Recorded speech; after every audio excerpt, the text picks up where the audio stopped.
No vídeo de hoje nós vamos falar sobre as 3 fases do trabalho de Tarsila do Amaral.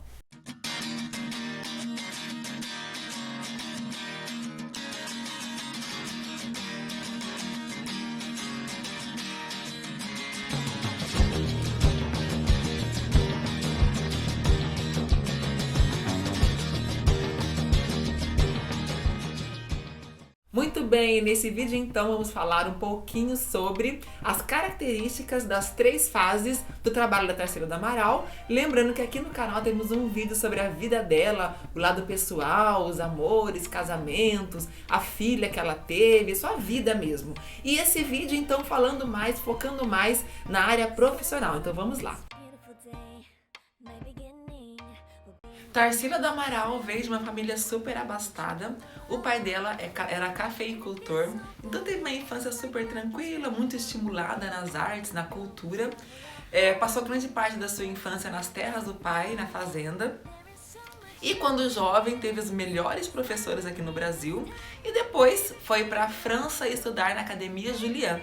Lá ela conheceu os grandes nomes da arte moderna europeia, ela vivenciou aquela efervescência do modernismo enquanto aquilo estava acontecendo lá na Europa. E o seu trabalho apresenta toda essa vivência, né, que ela conseguiu adquirir por conta de todas as relacionamentos que ela teve por lá, pessoas que ela conheceu e as conversas que ela tinha, enfim, ela estava, assim como os demais artistas do modernismo brasileiro, ela também estudou fora do Brasil e também conheceu o modernismo, assim como ele aconteceu lá na Europa. Ela foi para a França em 1920, estudou na Academia Julian e em 1922, no final de 22, ela voltou para o Brasil. Então, um detalhe interessante, Tarsila do Amaral não participou da Semana de 22. E tem várias pessoas que acham que ela participou ou que tinham obras dela expostas lá e não tinha obras dela expostas e ela também não participou da Semana de 22. Ela veio no final desse ano aqui para o Brasil. Chegando aqui no Brasil, ela já conhecia, né, nomes como Anita Malfatti, Mário de Andrade, o Oswald e alguns artistas que fizeram parte ali da Semana de 22, tomou conhecimento do acontecido, do evento e formou com alguns artistas que participaram desse evento o grupo dos 5. E é aí que começa a primeira fase do trabalho dela. Então, quem fez parte do grupo dos 5? A Tarsila do Amaral, a Anita Malfatti, o Mário de Andrade, o Menotti da Picchia e o Oswald de Andrade. E é nessa viagem que começa a rolar ali um clima entre o Oswald de Andrade e a Tarsila e depois de um tempo eles acabam se casando. Durante essas viagens que eles fizeram, principalmente pelo interior de Minas Gerais, também interior ali de São Paulo, enfim, eles foram em busca da cultura original brasileira. Qual era o intuito da Semana de 22? Inaugurar no Brasil um tipo de arte que tivesse a estética modernista, porém valorizando a cultura brasileira. Só que na cidade de São Paulo, né, eles percebiam que existia uma grande mistura de culturas. Porque era uma cidade em que os imigrantes europeus chegavam, principalmente fugidos da Primeira Guerra, serviam como mão de obra na indústria e uma mistura muito grande de culturas. Eles falaram assim, então vamos por partes, vamos devagar. Vamos buscar a essência da cultura brasileira na sua origem, vamos pro interior. Pegaram alguns automóveis e foram realmente para o interior, principalmente de Minas Gerais. E nessas viagens, Tarsila do Amaral elaborou a primeira fase, que recebeu o nome de Fase Pau-Brasil. E dá para fazer ali uma analogia entre a intenção deles em ir para o interior e o nome Pau-Brasil. Qual é essa relação? Pau-Brasil era uma árvore, né, que meio que inspirou o nome do nosso país, Brasil. A árvore Pau-Brasil, ela tinha uma casca bem avermelhada, Pau-Brasilis, né? E o nome do Brasil meio que tem a ver com essa árvore e tal. É a origem do nome Brasil. Assim como os artistas estavam buscando a origem da cultura brasileira nessas viagens. Então é uma relação que a gente pode traçar entre o nome e a intenção desses artistas. Nessa viagem, a Tarsila relatou diversas vezes que ela fez um retorno às memórias de infância. Porque ela, assim como seus colegas, como todos os outros que eram de famílias abastadas, né, de fazendeiros, passavam grande parte da sua infância na fazenda e corriam livremente alegremente, brincavam e, né, tinha uma vida muito solta, muito livre, e ela começou a lembrar coisas da sua infância nessa viagem. Por isso que as obras da primeira fase são tão lúdicas, são tão coloridas, são tão alegres, porque ela representou a simplicidade do povo do interior, os seus hábitos, seus costumes, suas características, meio que lembrava, assim, fatos e acontecimentos da sua infância. Ela fez algumas obras bem interessantes e bem famosas, né?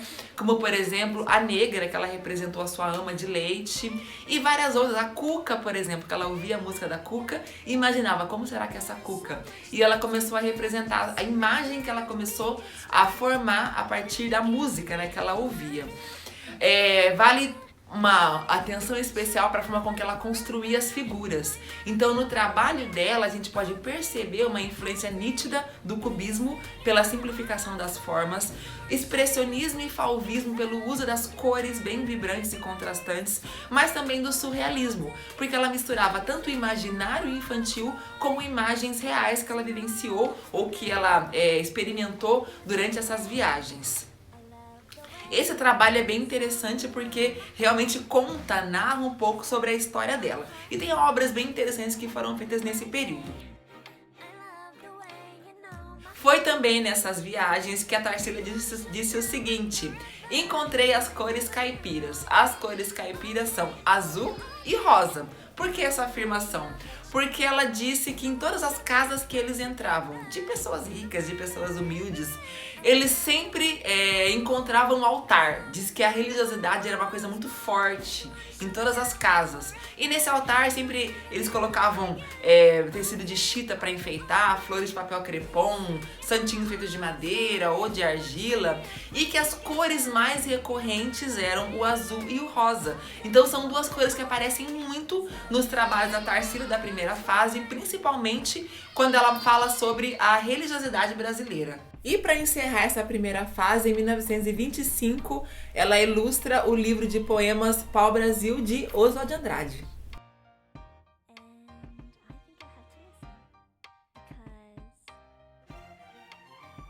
E como que aconteceu a segunda fase, a fase antropofágica? Nesse período ela já estava casada com Oswald de Andrade e ele escreveu o texto Manifesto Antropofágico. O que ele fala nesse manifesto? Ele relaciona o hábito antropofágico dos índios brasileiros com o ato dos artistas brasileiros terem digerido a estética modernista da Europa e misturado com a cultura brasileira. Assim como os índios do Brasil, antropofágicos, consumiam carne humana para adquirir as principais características daquela pessoa num ato ritualístico de assimilação, os artistas do modernismo fizeram a mesma coisa simbolicamente, digerindo então a estética modernista europeia junto com a cultura brasileira. É mais ou menos isso que ele fala nesse manifesto. A Tarsila do Amaral, em 28, pintou a tela Abaporu, que significa em Tupi-Guarani, homem que come. É uma tela que todo mundo conhece, né? Aquele carinha com a cabeça pequena, as pernas e os braços bem grandes. E logo em seguida ela faz em 29 a tela Antropofagia, na qual ela mistura a Negra de 24 da primeira fase com o Abaporu de 28 da segunda fase, fazendo uma tela só, como se as duas obras se fundissem. Então é uma tela bem interessante porque ela mistura duas obras distintas do trabalho de Tarsila do Amaral.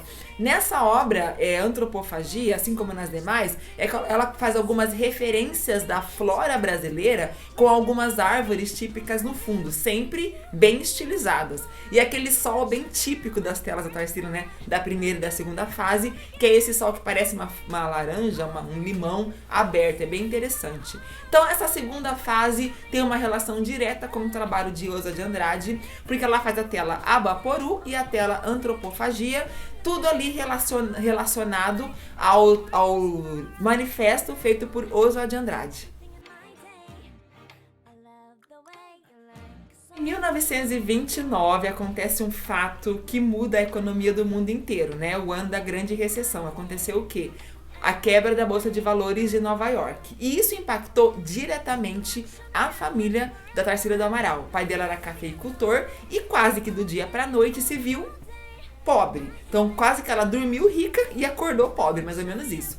Ela teve que começar a trabalhar, procurar emprego, trabalhou na Pinacoteca, trabalhou em alguns jornais, fez algumas ilustrações. Foi um período muito conturbado da vida dela, teve que se reinventar de várias formas diferentes. E em 1933, ela e alguns outros artistas fazem uma viagem para a União Soviética. Dá para imaginar como eles voltaram de lá, a cabecinha fervilhando com os ideais socialistas? Já estavam ali meio poluídos por esses ideais quando eles estavam na França.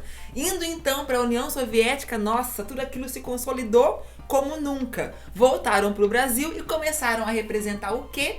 Que é uma característica geral da década de 30, representar a temática social. E o trabalho da Tarsila do Amaral começa a ganhar novas cores, novas formas, fugindo cada vez mais daquelas cores expressionistas, daquela temática um pouco surrealista. Não, agora tenta ser o mais realista possível. Mostrar diferenças sociais, mostrar a fome, mostrar a desigualdade, mostrar algumas questões sociais que estavam cada vez mais aparecendo na sociedade brasileira e que no ponto de vista dela fazia parte também da sua vida, da sua vivência, já que ela estava passando por um momento muito complicado, muito difícil financeiramente. Duas telas importantes dessa terceira fase, que são a tela segunda classe, que ela mostra ali um vagão de trem da segunda classe, uma família muito pobre, com a cara, um semblante muito abatido, né, de doença, pobreza, de sofrimento, pés descalços, todos magros, enfim, uma referência assim, muito nítida à imigração, né? Tanto pessoas de fora como também do Nordeste, pessoas do Nordeste que viam fugindo da seca, da fome e desciam em São Paulo em busca de um futuro melhor, assim como os europeus também fugidos da guerra, enfim, representavam principalmente os imigrantes, a pobreza e tudo mais. A outra tela muito famosa é a tela Os Operários, que ela fala sobre a questão da industrialização, mas também mostra, né, aqueles rostinhos de pessoas com características distintas de lugares diferentes do mundo, várias raças ali sendo representadas. É interessante que ela coloca nos rostinhos rostos dos seus amigos. Tem ali o retrato do Mário, do Oswald, da Anitta e de alguns outros artistas. Isso é bem interessante. Mas essa última fase da Tarsila, ela é uma fase mais de expor os problemas sociais, que era uma questão que não era explorada por ele, nem por vários artistas daquela geração antes de 29, e a Grande Recessão trouxe essa necessidade em se representar essa temática. E o fim da vida de Tarsila do Amaral foi um tanto quanto trágica. Em 65, ela submete a uma cirurgia para arrumar um problema da coluna. Acontece ali um erro médico e ela acaba numa cadeira de rodas, paralítica. No ano seguinte, em 66, ela perde a sua única filha com um ataque de diabetes. E tudo isso ocasionou, então, uma grande depressão, e ela meio que se aproximou do espiritismo e ficou muito amiga de Chico Xavier. Inclusive, algumas telas que ela produzia, ela vendia e doava o dinheiro para algumas instituições que ele patrocinava.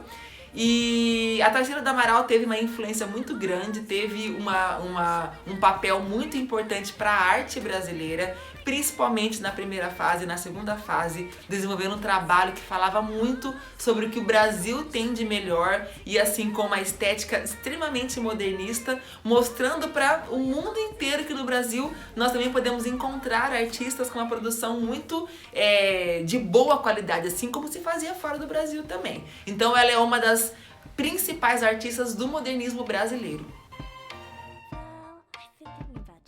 E para finalizar, quero convidá-los a assistir o vídeo que eu falo sobre os amores de Tarsila do Amaral, eu falo um pouco mais sobre a sua vida, bem interessante para poder complementar esse vídeo de hoje, que eu falo sobre a sua área profissional, sobre a sua produção artística. Tenho certeza que você gostou, então aproveita, já deixa aquele like, porque ajuda muito ao YouTube divulgar o nosso trabalho, divulgar o nosso canal. Se inscreva também aqui se ainda não for inscrito, acione o sininho para receber notificações de vídeos novos e compartilhe nas redes sociais. Um grande beijo e fiquem com Deus!